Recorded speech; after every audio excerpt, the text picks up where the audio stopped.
Well, welcome back, everybody, to the Everyone Wins podcast. This is so fun to have you here. I'm glad that we can continue to meet in this forum and continue our conversations about what it looks like to be a just leader. I'm excited that we're going to continue our conversation with Paul Green, as I've asked him to come back and continue the time that we had together when we were talking about what it means to have authentic relationships as leaders. And Paul shared his story again for the ways in which he grew and led Hope for the Inner City in Chattanooga, Tennessee, and the way God brought him to faith, and the way God used him in his leadership and all the things that he learned there. And then we began to talk through, or we really talked through deeply, what it looks like to be have an authentic relationship with God, and then also have authentic relationships with our spouse. And knowing that that would take some time, we've left the last two areas of where we want to have authentic relationships as leaders for this episode. So today we're going to talk about what it looks like to have authentic relationship with peers, people who are in similar positions as us or just are really close friends, and how we can have deep connection with them and surround ourselves with people who know us, where we have safety, where we feel like we're protected, we're not isolated as leaders, and we have a group of people around us. And then secondly, we're going to talk about what it looks like for leaders to be authentic with those that they lead. What's the balance of having openness and authenticity with the people that we're leading? Are there boundaries that we need to consider as we do that? And how then, again, can we be just in the ways that we care for and connect to those we lead? So, Paul, thanks for being here again. It's so fun to have our time together. So just a quick, for those of you, and I encourage you, if you didn't listen to the previous episode where Paul was my guest and we talked about authentic relationships, I encourage you to do so. But just a quick introduction again. Paul Green is in Chattanooga, Tennessee.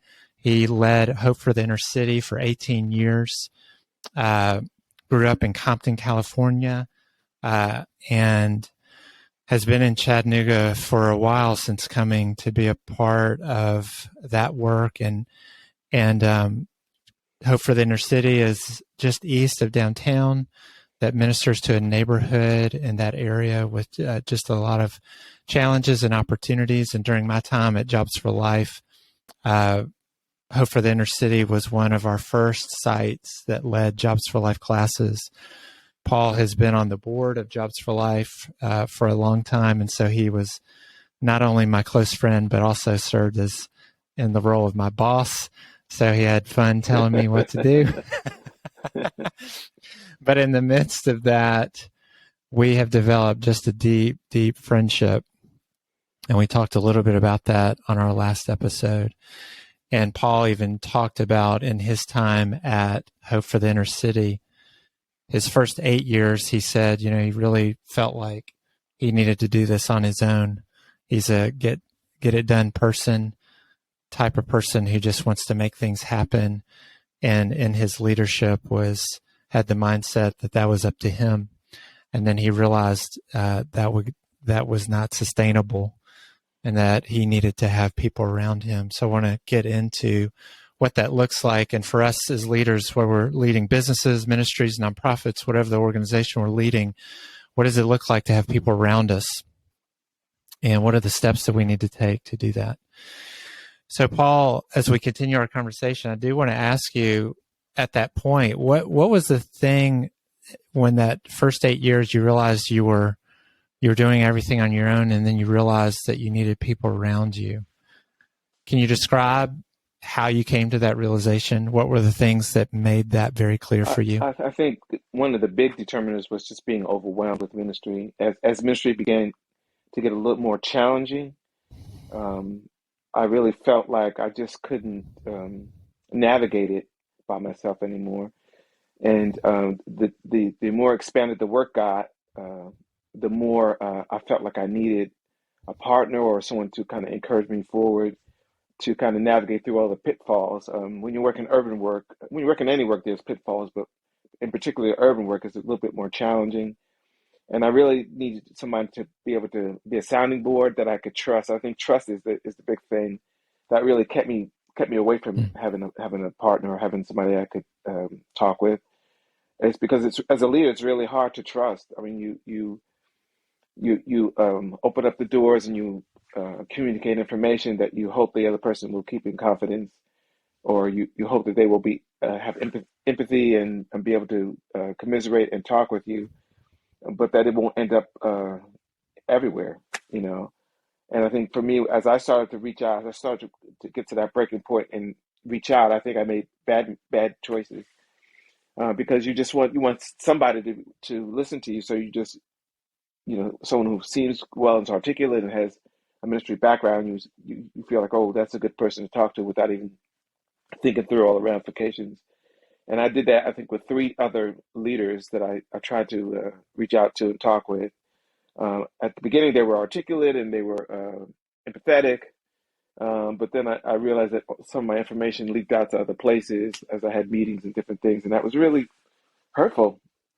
When you kind of put yourself out there and you're communicating, um, things about the ministry, things about how you're leading people, and you're hoping that you get wisdom and from a mature person who could walk with you, but in turn, it ends up being deceitful and manipulative. And I guess in my being naive, just thought they're a Christian, they're a formative leader, you know, it would be okay. But I think three different times I tried it initially, and it was a disaster.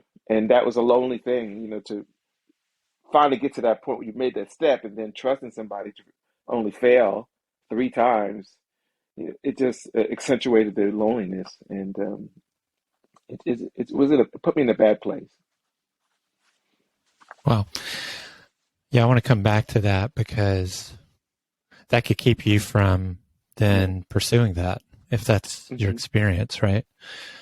So we all have challenges as leaders that we face, and we need sounding boards, people that we can bounce things off of. You mentioned how challenging it was for you in your environment, an urban environment. What are some of the things you faced? What was unique about the community uh, where Hope for the Inner City was reaching? What are some of the overwhelming things that you were dealing Um, with as I, a leader, where you needed people to come around I you? think the first thing that pops in my mind is the ability to share the struggle. So in the neighborhood, when I first began the work, there was a lot of deaths. Like there was a lot of shootings. You had to talk to moms and you had to talk to kids because their sibling or their son was shot and killed, or that was just very I don't know. It was just it was a struggle. It was really hard to take that in and having that be part of your everyday experience. The ministry was right across the street from the projects. It was a huge project in Chattanooga, Harriet Tubman, and so it was pretty dense and a lot going on. A lot of shootings, a lot of issues, and we were really felt called deeply to that neighborhood. So we'd walk the streets and we'd have conversations, and ultimately it would be revolve around death or dying or living for today because you really feel like you're not going to get to 20 when you talk to some of the teenagers. Even the economic pieces are revolved around they were having a short lifespan, and what's the sense in even investing because they don't feel like they're going to be there for long, and so those conversations and experiences are heavy, and so I just needed somebody. I need some help with that, to process that, to walk through it, to commiserate with other ministries or leaders who have the same experience or in the same context of ministry. So I think that was really the biggest one. When you reached out to folks then and you felt like they did not honor that trust, I guess. how how did you react, and what did you do? Did you Oh retreat? yeah. Did you keep trying? How did you I well, how the did you first process time that? it was hurtful, but I thought, okay, maybe it's just me choosing the wrong person. Maybe there are things in the choice process that you have to think about. And so I would try it again, trying to learn from each experience. And by the third time, it was just telling that maybe this is just maybe it's part of my personality, maybe it's part of the DNA of the ministry. I'm not really sure what's not working. But it made me definitely retreat. I really, in all honesty, wanted to find another African American person to commiserate with because it was more than just the everyday experience in the neighborhood. It was also leading a ministry in the context of white people, majority white people, with serving a majority black people, and how to balance that. How do you navigate white people wanting you to give all of your energy to them so they could feel like they're doing a great work in the community, and that takes a lot of stroking and all of that. I really just wanted to be able to have somebody to talk to where I didn't have to explain all the basic things and they could catch it and we could walk through. But I didn't find really anyone for a while that I could connect with in that way. So the Lord just brought me different people after that, but it was a while after the three. It was probably over a year's time before I reached out after those experiences. So how did you deal with that period of loneliness and It isolation? Which I imagine wasn't just then. It's a mhm. general question too, as I think about us as leaders, because we can still have people around us and have that support. But as leaders, we constantly have moments where we're lonely and isolated, and no matter the circumstances, we have to deal with that loneliness. So as you think about that time and just in general, what it's meant to be lonely as a leader, how have you dealt with Well, those I think it's seasons? very much personality driven. A lot of it is, I mean, my personality is, I don't mind being alone, and I just, in some ways, I relish it. It gives me peace and solace. Yeah. So they, By the way, I'm oh, losing that's your good. face on video. You're just there. There you go. So that's one piece of it. Now a little bit up.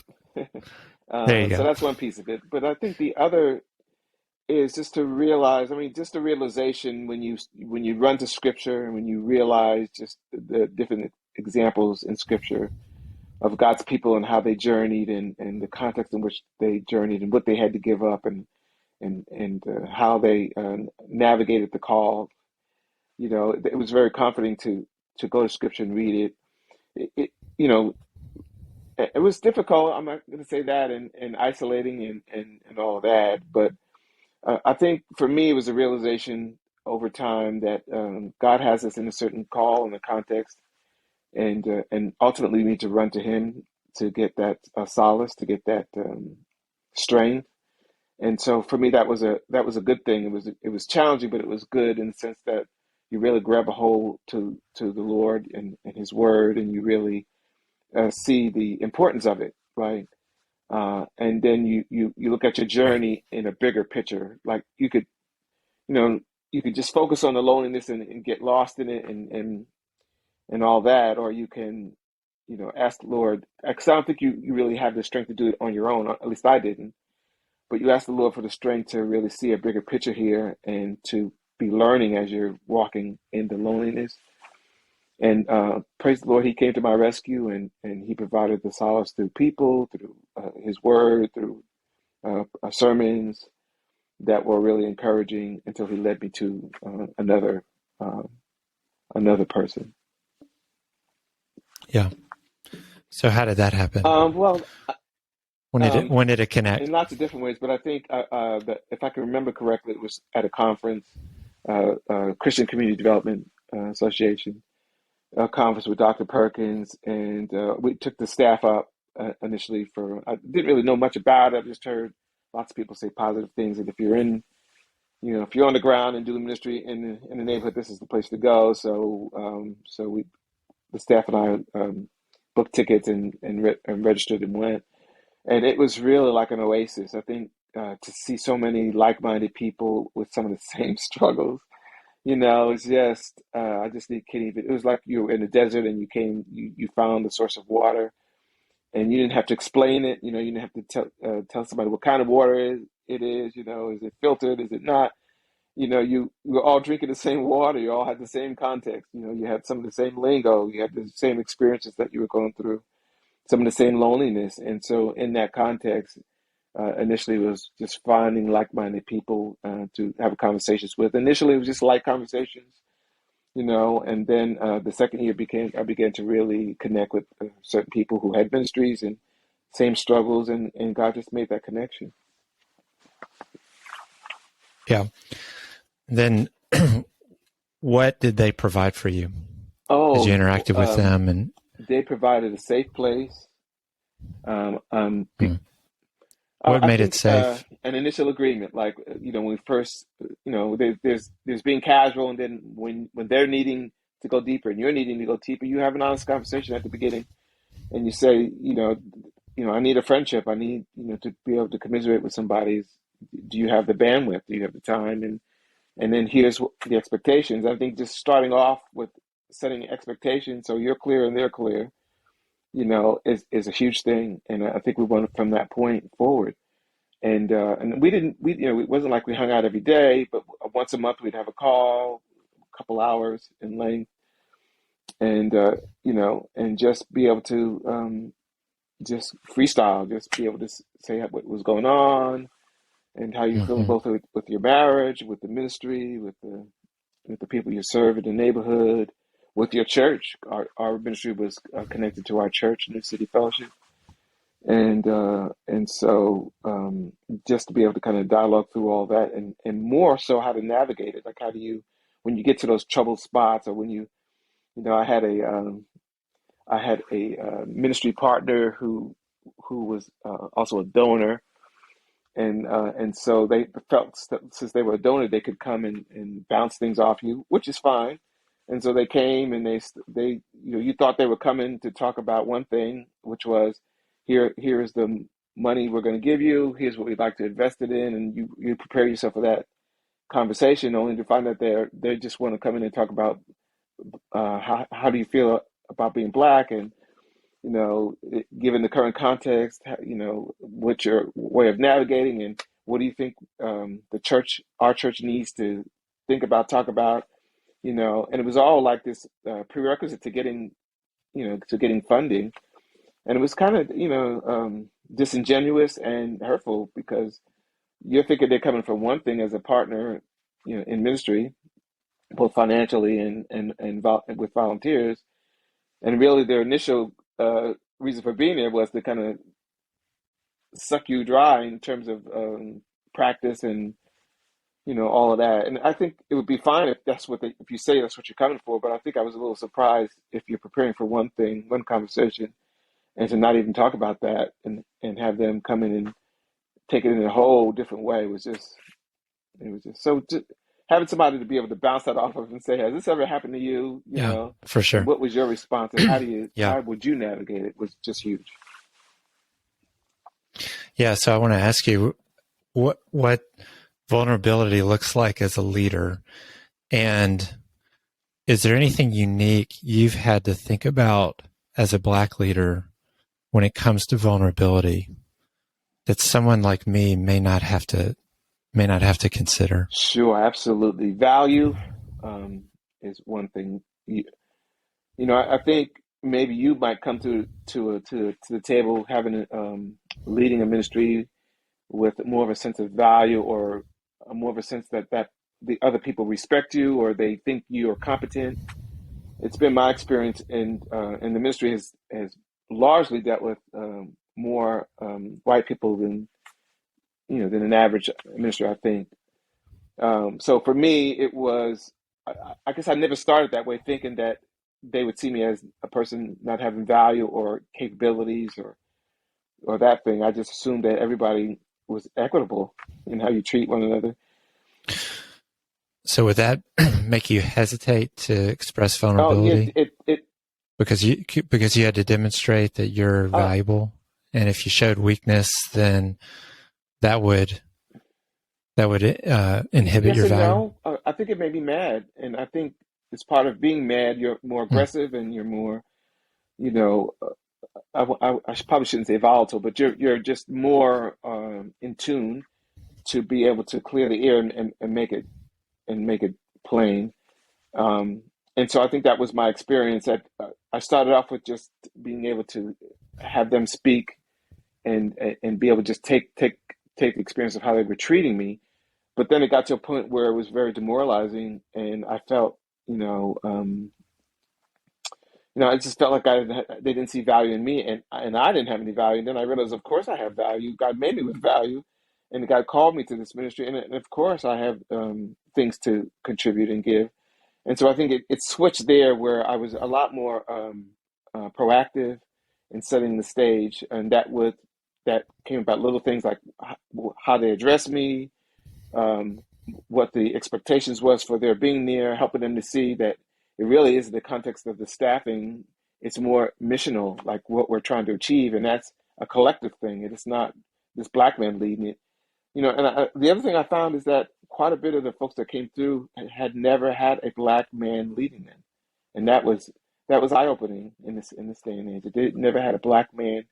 Hmm. They never had to come under leadership of a black man before, and and that was surprising to me. And so the things that they see Yeah. on TV or their experiences of their family or whatever is how they're what they're bringing to the table. And so just correcting a lot of that was important for me. And I think at the end it helped them because they walked away with that tool really.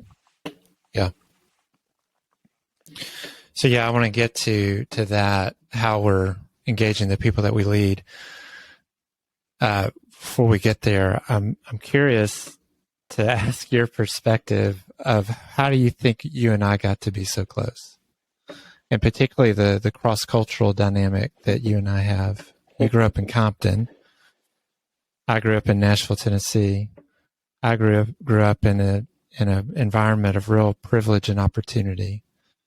Went to an elite private high school, all boys, and then pursued the path that I pursued through school and and then having just a heart for caring for people in need, which was different kind of pathway for someone with my background. And so I found myself in a lot of different environments that were exposing me to a world that I did not grow up in.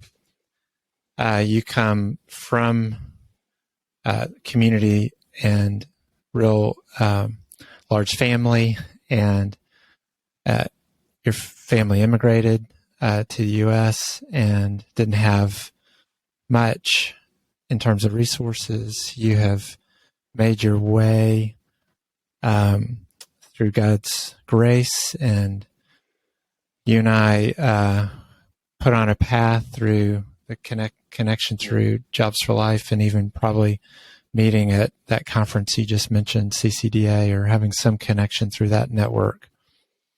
I'm curious. I don't even remember the circumstances around when you and I first met and connected, except for the fact that it was around us helping you guys with Jobs for Life at Hope for Well, the Inner City. And I that was probably remember the beginning. directly. But okay, I remember good. directly the first time seeing you and interacting with you because actually, And you said, well, I said a who lot is of different this? things that I don't know we went publicly to hear, but I'll tell you a little bit. But the first time I saw you was at a Jobs for Life conference, actually. Oh, Jobs right. Partnership, actually, is what you used to call it. Yeah, And yeah, I remember yeah. because you co-led with an African American guy, Skip. Yeah. And so I think the first time I saw you, you were coming in with it was you and your wife and these kids, and then there was Skip. And at that point, I guess I, as a leader, looked to Skip as another African American. I was thinking, wow, it's wonderful that this huge ministry and they have an African American leader. I didn't really realize the dynamics that you were really co-leading. Oh, yeah, I think you were co-leading. No, right. He was the No, primary he leader. was the Right, right, CEO. I was right, right. director of So I operations. was excited about Yep. Skip's leadership.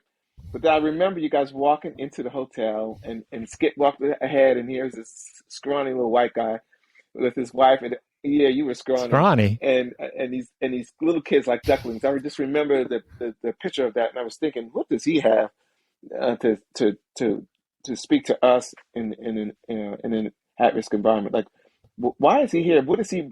I remember thinking that, like, what is he here? What does he have to give, and why did they hire him? And I think once we had the workshops and you got up and talked, you didn't talk that much, but you did talk, and we interacted.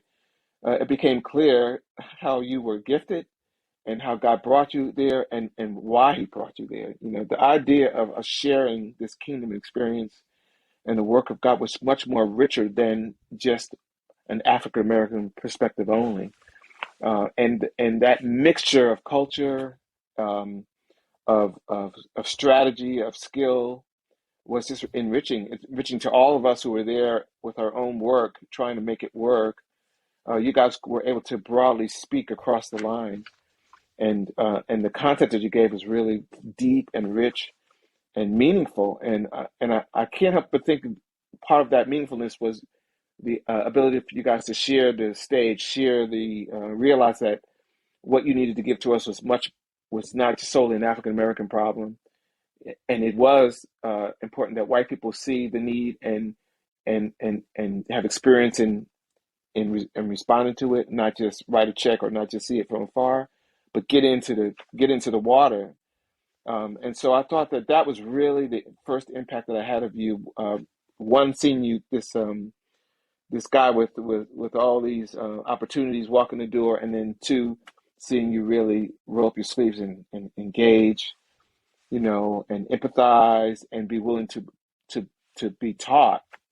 And that was the other thing is, you didn't think you knew everything. That's what the impression I got, is that you were willing to be taught as you interacted with the different partnerships that were there. So that was really something that the Lord really put in my spirit, that I saw that continues to now.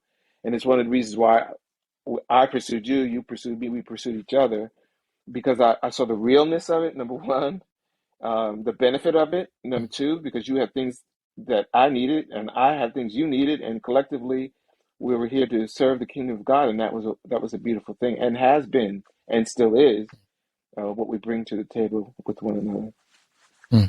Well, that's a blessing to hear you say that.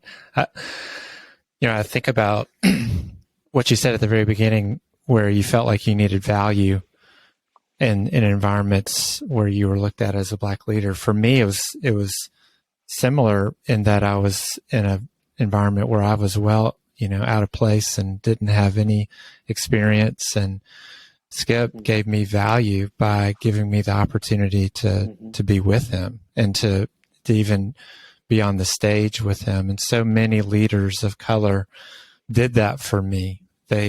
For some reason, they gave me value and gave me the opportunity to both to learn and then to value the perspective that somebody like me can have in that environment. And then I was just so taken by the perspectives that were opened up to me, that allowed me to see a much bigger God than I had been able to see growing up. And that's really what motivated me to pursue you. I mean, I realized I needed you. There was something missing in my life not to have Paul Green in my life. And I think that posture is extremely important, that there's, we talk about FOMO, the fear of missing out, and but this is a good FOMO. It's a good FOMO where you're like, my world is too small. I need to, and it's missing if this person is not in my life. And as you've described, it takes a lot of intentionality. You went to 3 people and felt burned. And then you kept going and pursued that. So very, very good stuff. All right. So people that we lead, this is an interesting one. A lot of the leaders that I work with feel like, and I've mentioned this on the previous episode, that they have to have everything together. that we have to look, like everything is going okay, that we know it all, or that we're the expert. We do things, people follow us.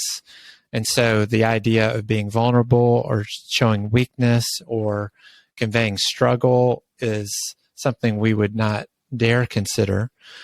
But the more that leaders can be open and vulnerable with the people they lead, the more people feel connected to them and want to follow them. And yet there is a balance. We can't be completely vulnerable and open. There are some boundaries that we have to keep in mind. So when you think about that overall, just the overall idea of what it looks like to be vulnerable with the people that you lead, what thoughts come to Balance. mind? I would say balance. The first thing is, as a leader, you've been called to lead by God to lead an organization. You got to keep that first and foremost. That God has called you with a purpose. There's a reason why He chose you in your skill set and in your personality, and you have to be honest and you have to be focused and true to executing whatever He's called you to do. And you have to realize that you won't achieve it on your own. And He has send you or will send you helpers. He will send you people that come alongside you to help achieve whatever it is that God is, whatever the objective is. And you have to value those people because they're important. The survival of the organization or the achievement of the mission rests on them as well, right? It's a collective thing, and you have to approach it as a collective. So when you see things as a collective, there are certain things you have to do in order to bring value to that experience. And one is that you have to look at the individual people's personalities, their skill sets, and you have to put them in the right positions to help you achieve success. And then you've got to nurture that experience. I firmly believe that God brings those people for you to nurture, to grow, as well as they're growing you. And that's really vital that you realize that and that you do that you just don't use them up because they have a certain skill set. And you probably wouldn't see it that way.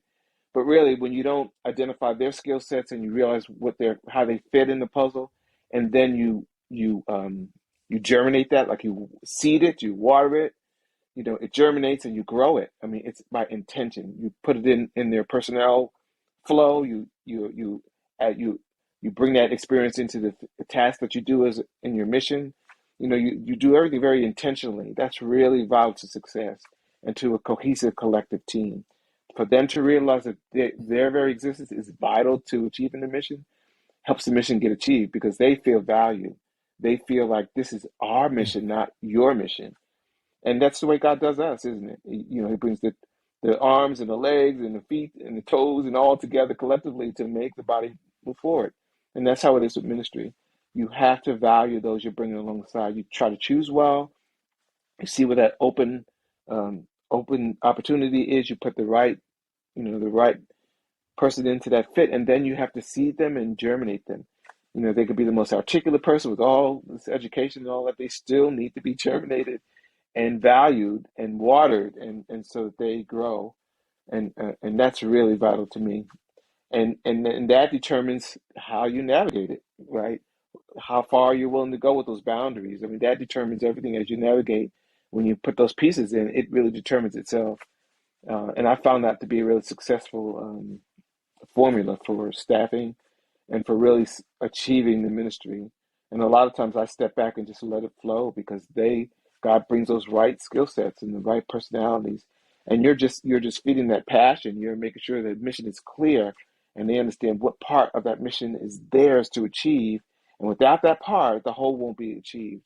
And so it's worked really well for me. It's been such a blessing for me to grow, for them to grow, for the organization to grow collectively. At Hope for the Inner City, your staff called you Mr. Green instead of Paul, even those who were close in age to you.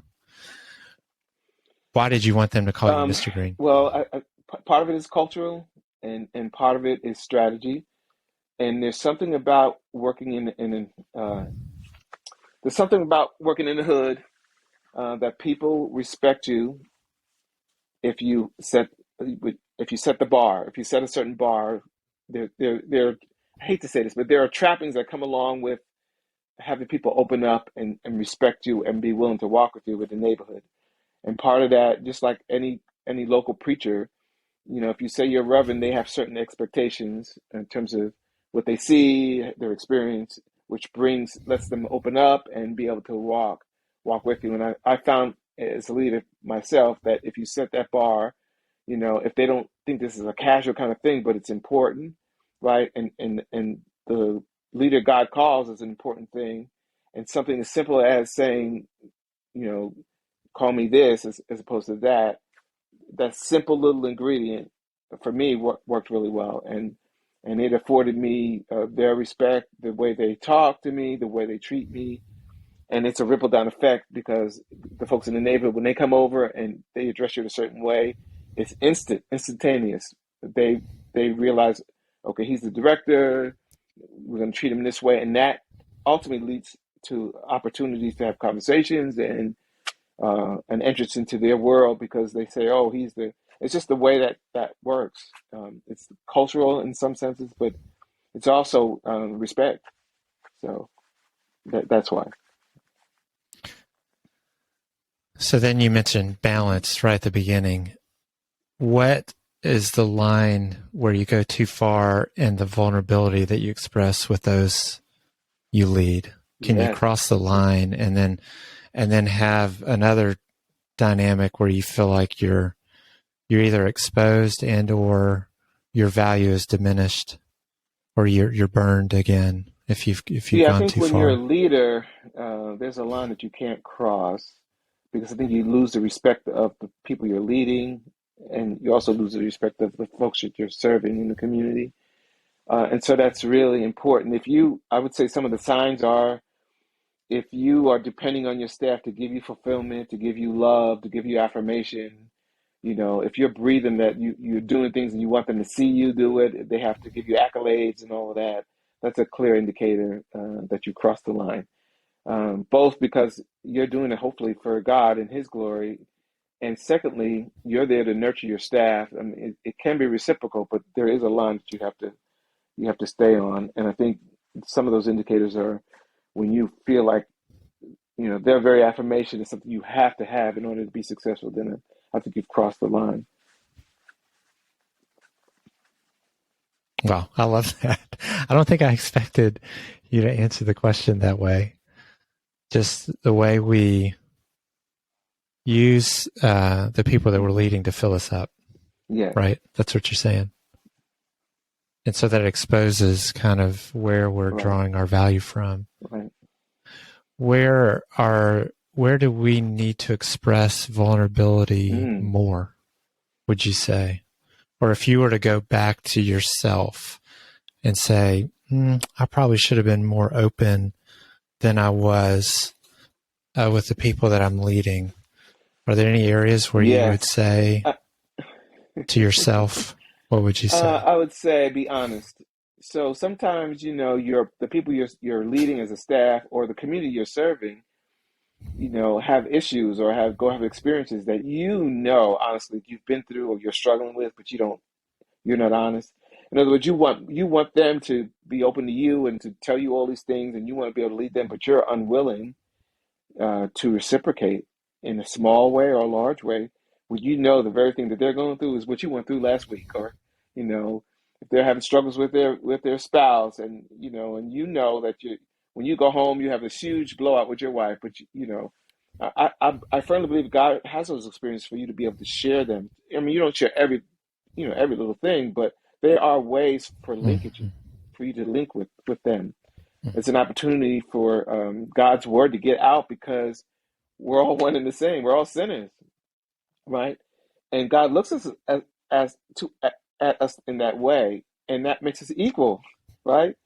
And so I think when Yeah, you hold yeah, that back, in a way, you're saying, "Oh, I'm here as a fixer," but that never happens to me. Even though you do know you're unwilling to share a little bit of it, but in the very fact, God brings you those experiences for you to be able to talk that through with somebody else, especially if that person is yeah, going through the same thing you are. And that's the equalizer, right? And I think we yeah, we have, as yeah. people have seen, the COVID has been the equalizer. rich and poor. It's been an equalizer. Right. And I think that those experiences are makes us the same. It gives us a platform for discussion and openness and opportunity. So that's what I would say, is to be honest. Yeah. Well, okay, Paul, last question. We've come, so many nuggets that you've given us over these last 2 episodes. Just so thankful for it. You had a near-death experience. You needed to have your kidney transplant, or you needed to have a new kidney in order to live. And your son, Charles, was willing to do that, which is an incredible picture of a father-son relationship. And then there were complications in your procedure where we didn't know if you were going to make it through. And then your path to recovery has been a real challenge, complicated by COVID, where your ability to get out was compromised because you couldn't be around folks. And so when I shared the story at the very beginning of the first time that you were on with us, you came to my father's funerals the first time you had really come off your back porch in your home, which is why it was so moving to me that you were there, because you took all the precautions you needed. You said you were going to come regardless, which is why it was so important and impactful to me, which gives further context for that and the closeness that you and I share. How has that experience changed you? And if you were to give advice to us as leaders and what we need to care about, what we need to pursue, what should be most important, what would you say to us? I would say a couple of things. The first and primary thing I would say is a dependency on God. I mean, I've said that over the years. You should depend on God. God, God will provide all that. I don't think I really believed it until I went through this experience. First of all, just taking it in that I needed a kidney, because I just never believed it till the very end. When the doctor said you need a kidney, I really didn't believe it, because I didn't feel like I was in any distress. And then when it hit me, I thought, you put your name on the list, but it takes forever.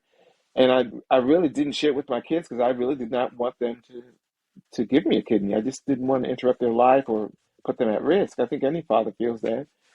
But he didn't listen to me, and in fact, I didn't even know he got tested. He just called and said, "I'm a match," and I've set it up, and you just show up at this date. He didn't really give me a choice. So I think depends on God. God knows before things happen. It doesn't escape him. He knows, and we should depend on him. And I think I've been a Christian a long time, but I think that this experience for the very first time helped me to understand what dependency on God is, and that He really can clothe you, He can feed you, He can provide for you. He really can do that, and we need to depend on Him. So dependence on God is the biggest thing I think that I got out of that. Um, Secondly, the love for a spouse. Like, I love my wife. We've been married, gosh, 35 years, 36 years now. Um, Last episode it was 37, so you better get it. You well, better get it you right. always keep me in track with that. So yeah, 38. Thank you, David. I'm feeling going to hear about this. Um, but I think through this illness and through the complications with surgery and going in for one surgery and having 4 surgeries and not even knowing if I was going to live or die, there's something about that experience that when you walk with it with your spouse, it just changes things. And so the dependency on my spouse, gratefulness for her contribution in your life, and really humbleness about her willingness to really define love in tactical ways. I mean, there was a lot she had to go through for me, from staying in the hospital every minute to lots of other things. But I think a new appreciation for marriage, for what it means, and for what I need to bring to the table. I mean, that was really a huge thing for us. And I think the third thing would be valuing time, and that is, we think we live forever. We think we can put it off, but almost dying. laying in a hospital room and somebody thinking you're dying, and because you're under anesthesia, you can't respond, but you hear them talking about you. You hear them saying, he's dying. You hear the nurse saying it. You hear your wife crying, and you're trying to talk, but you can't. You can't communicate. They're sitting there looking at me saying these things, and I'm trying to tell them I'm all right, but I can't move. I can't speak. And there's something about that really brings it home. It's the realness of it. You know, that time is no joke. I mean, you need to redeem the time. You need to really understand that being here is a blessing, and it's all in God's hands, right? And we need to value it. We need to really bring value to it and not waste it. I mean, every minute you need to redeem. There is no promise for tomorrow. And the blessings of that is that we know Jesus, right? And the gospel is true. And no matter how we feel about it, should we have church? Should we be out of church? All these different issues. The bottom line is the gospel. The bottom line is that we have a Jesus who died on the cross, who's experienced all the suffering in our behalf, and who invites us to come know him, right? To love him, to receive him, and to be with him forever. And that is really vital. I love you too, Love you, David. Paul. Thank you. Thank you for I being my enjoy friend. being your friend. Thank you. You're a gift. Thank you. Yeah. Yeah.